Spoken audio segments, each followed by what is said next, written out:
Welcome back to Studio 701. If you're from the 701, you've definitely heard of puppy chow. Our next guest has taken puppy chow to the next level just in time for Valentine's Day. And Kate Ekren from Kate's Popperella is joining us now. Thanks for being here today, Kate. Yeah, thank you guys for having me. Kate, you have brought such good stuff. Like, I want it all. Let's just be real here.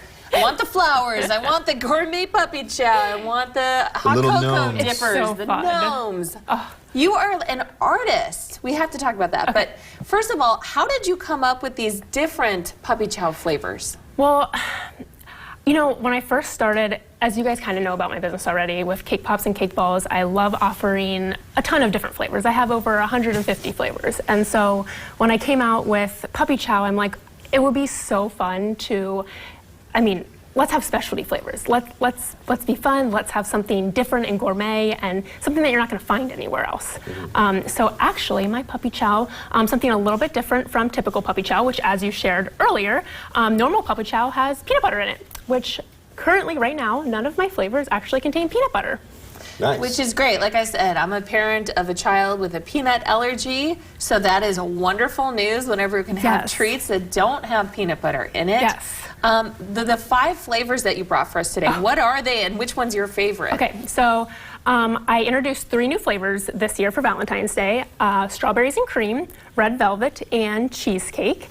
And then I brought back 2 of my popular flavors, which were cotton candy and cookie butter. I have to say, I started out with cotton candy, and that is still probably my favorite. I love cotton candy flavored everything. Really? Everything. Well, Yeah. I saw some of those other ones over there, and it looks like you have some pretty cool flavors. How long have you been making them? How do you come up with, I'm going to do this or I'm going to do that? Like, what's the process that you go through? Honestly, I started my business back in Pennsylvania, and it's been about 10 years now, I would say. This fall, we'll be living in North Dakota for 7 years. So I've started out there, and it was kind of just something fun that I did on the side. I always loved creating. My backstory is that I actually went to school to do hair and ended up doing cake pops full time. I just love it. Every day is different. Nothing is ever the same.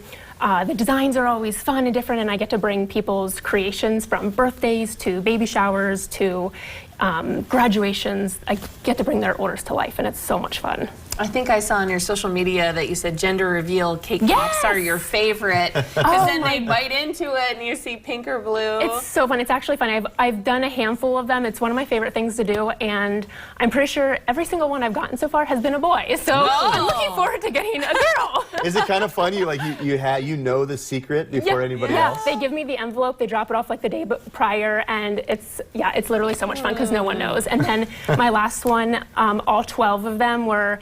Well, I should say 11 of them were a vanilla cake, and then only 1 was colored. So, which was kind of something fun and different instead of all 12 of them, being blue or pink inside. So. Yeah. How do you work with people on kind of coming up with what they want? How does that process work?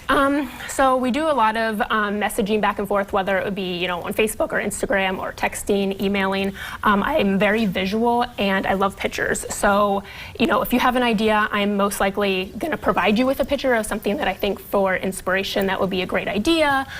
Here's what I think maybe it could look like, or we could recreate, and to kind of sometimes when you just think of 2, even just like colors, everyone's version of a color is different, and I just like to make sure that what you have envisioned in your head is what I'm able to create for you. So over-communicate. Yeah, which is always good. And speaking of pictures, we have some pictures of some things that you have created. I mean, when I say works of art, it really is. What do you get out of kind of creating these beautiful products? Honestly, it's just the fulfillment and the excitement that I get through the customer coming to pick up their order.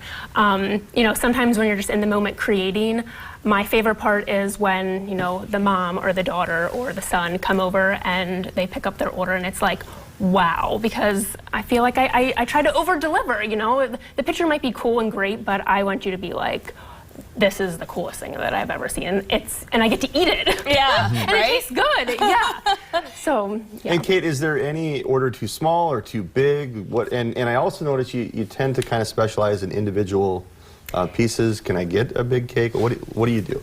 So I specialize in cake pops and cake balls. That's a majority of my business. I dabble a little bit with cupcakes, and of course this year, well, last year actually, I brought puppy chow in, and so those are kind of typically what I offer. The Bismarck last year, I also introduced a strawberry rhubarb lemonade, and that was a huge hit, and super excited about that. That was like, I honestly can't wait to be back there again this year to sell that. But so that was kind of something fun that I got to introduce was drinks. But the majority of my business is cake pops and cake balls. I do not make cakes, but you give me any idea and I will bring your idea to life. Love it. And then can I order, like, what's a minimum order? And then if I need 1,000 cake pops, so can you deliver? Go. Wow, no way. I will figure it out. Most of the time my answer is never no unless I for sure cannot fulfill an order based on other customers' orders. But yeah, there's honestly no order that's necessarily too small. I do start at a minimum of a dozen cake pops or cake balls. Puppy chow, you can order it, singly by the bag. But yeah, if you want 500 cake pops, let's go. Let's do it.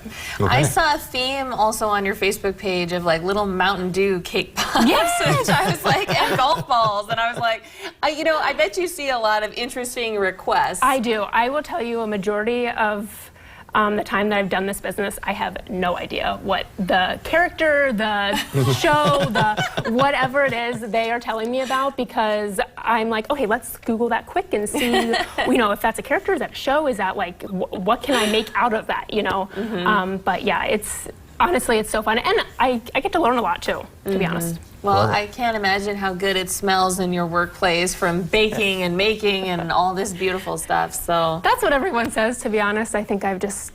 You gotten used to it? Yeah. I don't smell anything anymore. Some days I think I'm going to look like a cake pop, but... Well, beautiful stuff. And we want to let you know that you can pre-order directly on her website, katespopperella.com/Valentine's Day. But you better do that now. That's because pre-orders close at the beginning of February. You can also learn more by checking out Kate's Facebook and Instagram pages. And she does have a link to pre-order right there on her social media.